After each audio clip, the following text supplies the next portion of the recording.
Ujambo mtazamaji wa Mipasho ya Kurunzi popote ulipo, ni matumaini yangu kwamba ubuheri wa afya na umeshinda vyema. Karibu katika Mipasho ya Kurunzi jioni hii ya tarehe 12 mwezi Januari mwaka 2026.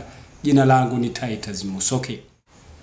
Tunaanzia kule Khwisero ambapo mbunge wa sehemu hiyo Christopher Aseka amewataka wakazi wa sehemu hiyo kutumia fursa ya mahakama mpya ambayo imeanza kufanya kazi hii leo ili kusuluhisha kesi mbalimbali ambazo zina wakumba haswa zile za urithi wa mashamba na unyanyasaji wa kijinsia. Mipasho ya Kurunzi imehudhuria hafla hiyo na hii hapa ni taarifa kwa utendeti. Wakazi wa eneo bunge la Khwisero wana kila sababu ya kutabasamu baada ya huduma za mahakama kuanza rasmi katika mahakama ya sehemu hiyo.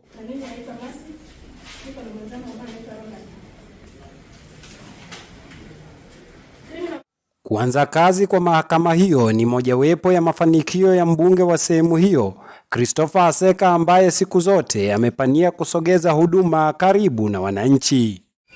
Khwisero hii ilikuwa mbaki nyuma sana kwa sababu ya services ambazo zinakutakana ziwe karibu na mwananchi.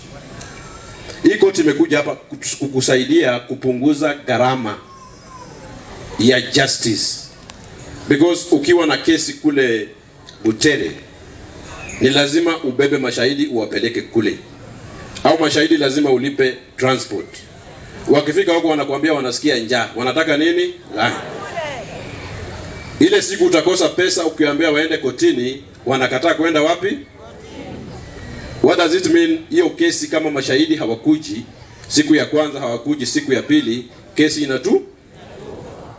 Aseka amewataka wakazi wa Khwisero kutumia fursa hii kumaliza migogoro hasa ya urithi wa mashamba, huku pia akiwaonya wahalifu na walanguzi wa mihadarati ambao wanawauzia wanafunzi mihadarati kwamba chuma chao kimotoni. Kuna watu ambao wanauzia watoto wetu madawa za kulevya, na wengi wao wako katika hii tauni yetu ya Khwisero. Hao ndio wananiharibia watoto wangu vijana wa Muhila High School. Si wako ama hawako? Wako. Kuanzia leo,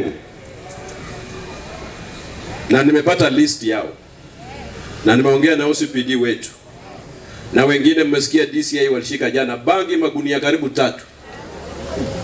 Ati imetoka tu Uganda, kazi yake inakuja Khwisero. Kauli za Aseka ziliungwa mkono na jaji wa mahakama kuu Aggrey Mchelule, ambaye alimwakilisha jaji mkuu Martha Koome kwenye hafla hiyo. Through the promotion of alternative dispute resolution mechanisms such as mediation and alternative traditional justice systems, we seek to provide accessible, timely and culturally relevant avenues for resolving disputes.